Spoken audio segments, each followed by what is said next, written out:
BJD रे पुणी थरे उत्तराधिकारी चर्चा जोर धरी। नवीन पट्टनायक पुतुरा अरुण दलर मंग संभाळिबे बोली आलोचना हेउछि।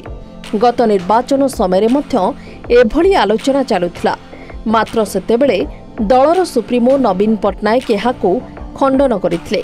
कहिथिले तांको उत्तराधिकारी ओडिशावासी बाछिबे।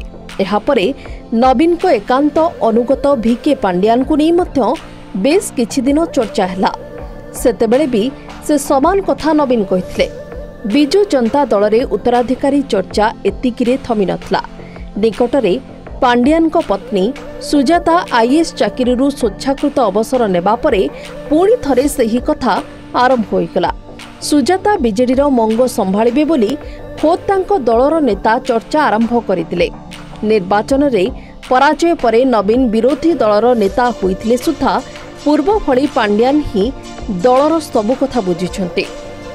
एबे तांको स्त्री चाकरी छाड़िबा परे एही दंपति ओडिशा छाड़िबा एक प्रकार थय बोली कुहा जाउछि। मोटा अंकरे दुही स्वामी स्त्री बिलात्रे चाकरी करिबे। सेही दृष्टिरू एमाने देश बाहर को चलीगले बीजेडी एवं नवीन को कथा किए बुझिबे से नहीं दल रे भाळेनी पड़िछि। एही कारणरू दलर गोटिए गोष्ठी एवं अरुण को दिल्ली रु आनी ओडिशा राजनीति रे सामिल करिबा लागि योजना करुछन्ते। सुना खबर अनुसार पांड्यान भी एथिरे मोहर मारिछन्ते। जदि से राजी होंती ताहले खूब शीघ्र अरुण को भुवनेश्वर अणाजिब। से नवीन निवास रे रही राज्य राजनीति कथा बुझिबे। आउ पांड्यान दंपति खुशी रे लंडन चली जिबे। अरुण आसिबा परे बीजेडी संविधान ने मध्य संशोधन कराजिब।